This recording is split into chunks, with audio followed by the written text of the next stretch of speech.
Hi everyone, welcome back to the channel. Today we're answering more of your questions about tulip planting. 2 years ago now, I published a video with all the must know before you plant your tulips. So if it's the first time or you're just not sure what to do, go check it out. We're talking about all the basics.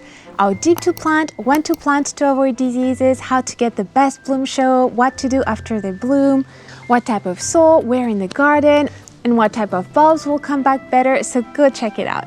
And today I'd like to answer some more of your most asked questions, so let's go. Why do you plant differently in the ground and in containers? The reason this spacing advice is different for planting in containers versus in the ground is simply how long you want to keep your tulips there. So in containers, if you want a show for a year, you can pack the container really full to get a beautiful statement with your bulbs almost touching. But that also means that at the end of the blooming season, you have to lift your bulbs and either place them again in the landscape or discard them, which means treating them as annuals. So the bloomed ones, and next year you'll get some new ones. If you plant in the ground and you want your bulbs to, come back year on year, you need to increase the distance between the bulbs. And the reason is, each bulb is going to divide and produce bulblets, and you need enough space around each so that each of the bulblets in turn can develop into a fully formed bulb and then sustain a beautiful bloom. If you store your bulbs, you might notice, when you lift them and prepare them for storage, some bulblets, so some very small bulbs. And these typically will take several years before they bloom, so you can absolutely hold on to them.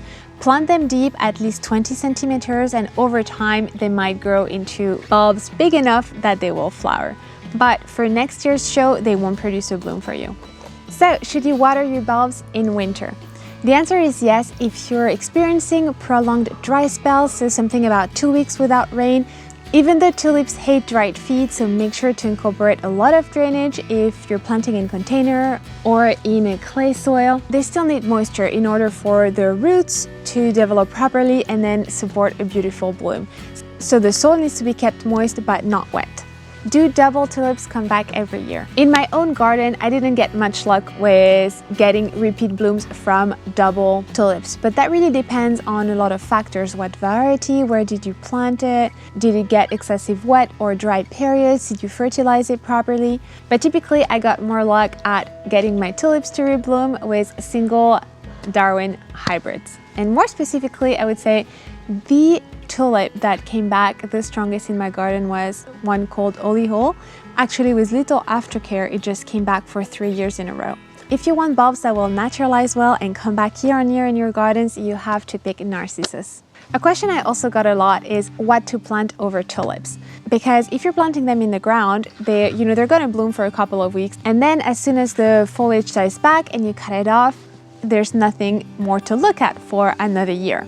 You can absolutely plant over tulips. Just be careful, not to dig too deep so that you don't damage the bulb. So I typically would recommend to sow seeds, so things like wildflower meadows, for example, or annuals, because they will be quite shallow rooted and won't go and disturb your bulbs. Planting some winter bedding annuals, for example, would be a good idea.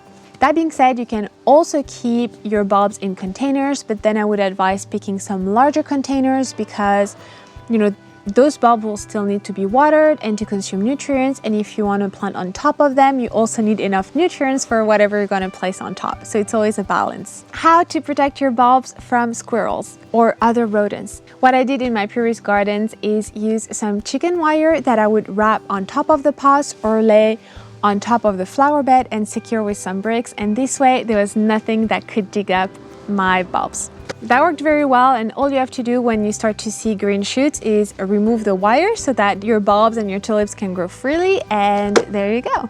It's not all about tulips. If you want a beautiful spring show that lasts from January all the way to June, there are so many more bulbs that you can rely on, like snowdrops in January, crocuses in February, miscari from March onwards, of course narcissus with your early, mid and late blooming varieties, things like fritillaries also, hyacinths, camasias. There's a range of gorgeous bulbs that can change things up a little. Actually, another trick that I learned at the Coconut is that tulips will actually do very well in part sun. You always see on the packet or in general online that tulips will need full sun. And that's the case if you want them to come back very strongly. They need the sun to recharge, but they will also fade much quicker. Whether it be tulips or narcissi or any other type of bulb will last longer if you keep them in a bit of a shaded area. That will also delay the blooms a little bit. So if you're trying to combine several blooms together, be mindful of that. But keeping your bulbs in part shade will definitely prolong your flowering time. So definitely some morning sun and shield them from that harsher afternoon sun. You'll thank me later, but your displays will last much longer. If you want to maximize the chance of your bulbs coming back year on year, you need to fertilize. So as soon as you start to see, your foliage, fertilize, because that way you're going to already help the bulb create its reserve for next year and get as much energy as possible. Another thing you can do is, as soon as the bulb is done blooming, cut it back. That way, the bulb is not sending energy into producing seed and again can go into growing and storing energy for next year's bloom. When you cut off the bloom, leave the foliage until it starts to yellow again, because that foliage will act as a battery and recharge your bulb. To prolong the blooming time and the show in a specific location, the number one advice is to plant in lasagnas, which means in layers, with your earlier and taller varieties at the bottom of the container and your shorter or later varieties towards the top.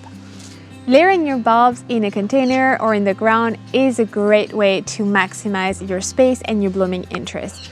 You could pair tulips with muscari or with hyacinths for prolonged display, or place some crocuses and then have some tulips. There are so many different combinations that you can do, or two types of tulips, an early one and a late one. And that way, one container, one piece of ground will give you color for a very long time.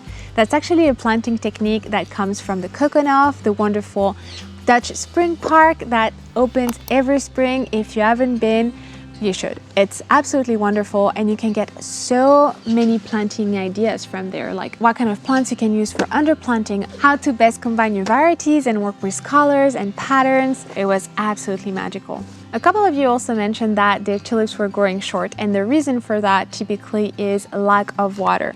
So this goes back to the first advice on watering. Just make sure you keep watering if you're not getting any rain. And this is also why I wouldn't place your tulip indoors. That being said, I live in a climate equivalent to USDA zone 8 or 9, so the winters are pretty mild and I typically don't need to shelter my bulbs. But last year they got caught in a rather deep freeze at -10 degrees for a couple of days, and they bloomed absolutely fine. Tulips and all flowering spring bulbs do need a period of cold in order to germinate that varies between 8 to up to 12 weeks.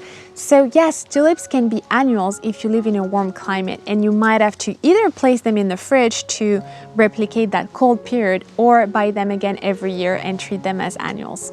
This is also why you typically see the advice that you can plant them up to December or early January, but not much later, because you need to think about those 8 to 12 weeks before the blooms. I do hope you found those tips helpful, and let us know in the comments if there's anything else you would add or must-knows about tulip and spring bulb planting. And if you want some planting inspiration for spring, I'll also link a playlist with all the bulbs I've ever grown. And I'll probably share on the channel here very soon what I'm planning for 2024. Thanks for watching. I'll see you next time.